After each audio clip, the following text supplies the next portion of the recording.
Sudah 231 hari Prabowo Subianto menjadi presiden kita, menggantikan Jokowi yang dinilai oleh sebagian besar masyarakat telah gagal mengemban tugas-tugasnya.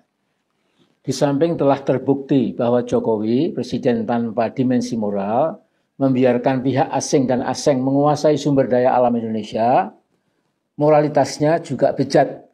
Ini terbukti dari hobi bejatnya, menipu bangsa sendiri, dan kulminasi produksi kebohongannya mengejawantah dalam keinginannya membangun dinasti dan nepotisme koclok yang bertentangan dengan Pancasila dan Undang-Undang Dasar Republik Indonesia tahun 1945.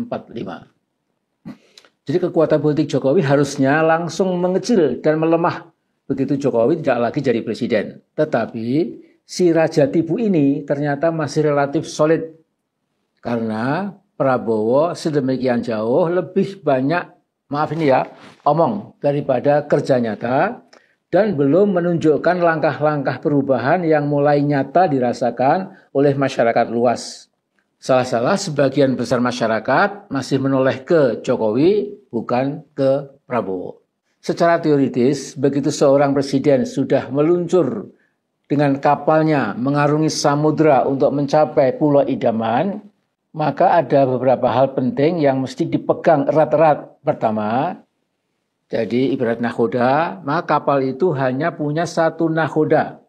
Kedua, kalau ada kapal kecil maupun kapal besar yang mengganggu, harus ditenggelamkan tanpa ragu. Ketiga, semua awak kapal hanya tunduk pada sang nahoda.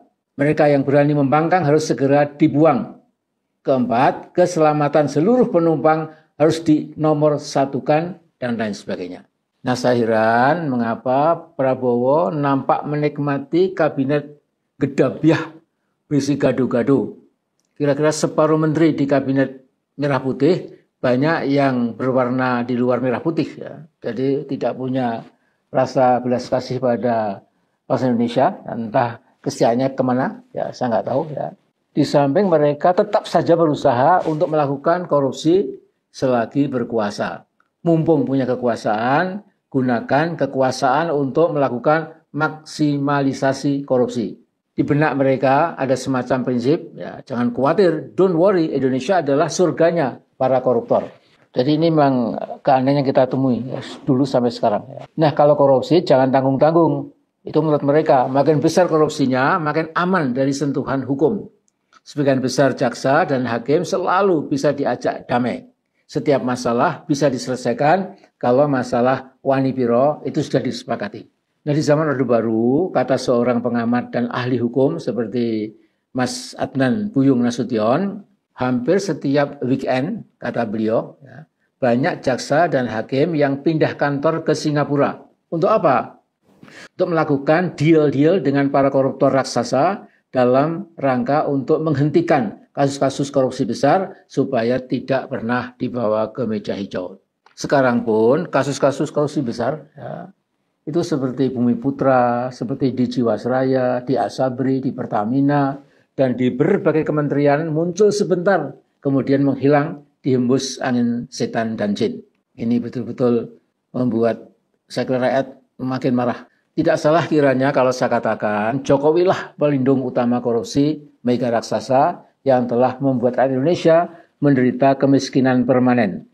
Entah kapan ada zaman baru yang melihat para koruptor diringkus, dikecerek, dan dihukum berat. Tentu termasuk yang diadili adalah Jokowi, anak-anaknya, dan menantunya. Nah Prabowo nampaknya baru omon-omon mengejar koruptor besar sampai ke Antartika. Dan omon-omon itu ya omon-omon belgedes, nggak ada substansinya. Kalau soal pidato, Prabowo cuma kalah sama Bung Karno. Di medsos banyak orang berpendapat bahwa Jokowi, geng Solo, dan para ternaknya tidak mustahil sedang merancang senario untuk menggulingkan Prabowo, dan tahun 2029 si pelongo-pelongo Gibran jadi presiden-presidenan. Nah kalau sampai Oktober nanti, 4 bulan lagi, Presiden Prabowo tetap ragu-ragu mengambil langkah radikal buat memangkas korupsi berskala triliunan rupiah, beliau akan ditinggal oleh kereta sejarah. Dari segi apapun, kapasitas, ilmu pengetahuan, dan kepemimpinan Prabowo itu jauh mengungguli Jokowi. Nah, Mulyono alias Joko Widodo oleh sebagian besar netizen sudah dianggap seperti sampah sejarah, sudah tidak perlu dilindungi lagi.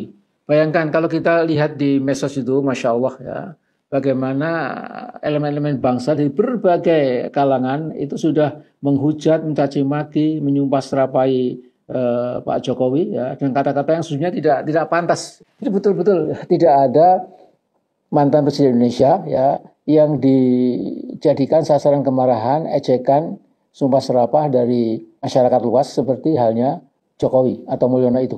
Ya, jadi Pak Prabowo, bangsa Indonesia menanti gebrakan-gebrakan Anda. Jangan terlambat. Insya Allah dengan ridho dan kehendaknya, Indonesia bisa memiliki kehidupan nasional yang lebih baik dibanding sekarang.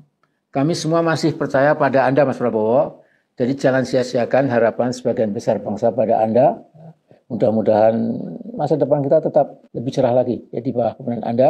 Tapi Anda harus berani sikat siapapun yang menghalang-halangi tegaknya hukum, tegaknya keadilan dari manapun, terutama tentu dari geng Solo itu ya. Anda nggak perlu takut lah ya, Mas. Oke, selamat datang dan selamat kembali lagi di channel Mata Netizen kita. Di sini kita akan membahas mengenai tanggapan dari Bapak Amin Rais mengenai mengapa Presiden Bapak Prabowo Subianto terkesan lambat sekali. Dan tadi kita sudah mendengarkan bagaimana maksud dari kata-kata Bapak Amin Rais tersebut. Dan sekarang kawan-kawan mari kita baca komentar dari kawan-kawan netizen kita sekarang. Betul sekali Pak Amin Rais, jangan omong-omong terus rakyat jadi bosan. Ya, ada komentar dari kawan kita yang bernama Andi Wijaya. Selanjutnya, semoga sehat selalu ya Pak Amin Rais dan dalam lindungan Allah. Yang korupsi tidak takut akan azab Allah, ingat Allah itu maha kuasa. Ya, betul sekali kawan-kawan. Dan banyak juga dukungan-dukungan dari atau harapan dari kawan-kawan kita atau masyarakat untuk segera mempercepat hal dalam memperbaiki negara Indonesia ini. Semangat Pak Amin Rais, terus bela kebenaran dan nasib rakyat. Penting bagi Prabowo, video ini sangat penting didengar dan direnungkan oleh Prabowo. Betul sekali. Rapor Pak Prabowo, korupsi merajalela, rakyat miskin, negara banyak hutang, kekayaan alam hanya dinikmati pejabat dan oligarki.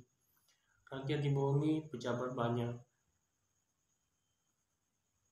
jadi pengusaha. Ya, memang juga banyak kali pejabat ini yang tidak konsisten kerjanya, malah mengambil bagi-bagian kerja hal lain untuk mengambil keuntungan besar dan untuk menguntungkan dirinya sendiri. Salam reformasi Pak Prof. Saya juga punya saran.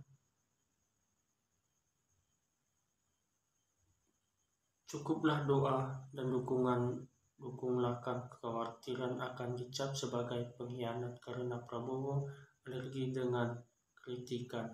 Wah, sekali ya komentar dari kawan kita ini. Sok pede ngandalin Pak Prabowo. Mungkin Pak Prabowo ngurongke omonganmu iyo min. Wah, apa maksudnya di kawan-kawan? Kayaknya bahasa Jawa ini, dan saya kurang mengerti ya. Tolong tulis di kolom komentar apa maksudnya. Presiden Prabowo, pakai Ibu, inginnya win-win solution sehingga tidak mungkin gercep atau gerak cepat. Presiden Prabowo seyogyanya resu flat and the vote yang di kabinet agar jalannya Pak Amin Rais benar, hidup Pak Amin Rais. Assalamualaikum Pak Amin Rais. Moga-moga Allah selalu melindungi, merahmati dalam perjuangannya. Amin. Saya selalu Pak Amin Rais untuk terus menyalurkan kritik untuk membasis pelaku-pelaku. Oke kawan-kawan, itulah tadi komentar dari kawan-kawan kita, dan berapa tadi yang diberitahukan oleh Pak Amin Rais tentang yang perlu dilakukan oleh Bapak Presiden Prabowo sebagai jaga-jaga dan keuntungannya ke depan untuk kemajuan dan untuk juga berkelanjutan bangsa Indonesia ini. Dan jangan lupa subscribe, like, dan share kepada kawan-kawan semuanya. Sekian dari saya, terima kasih.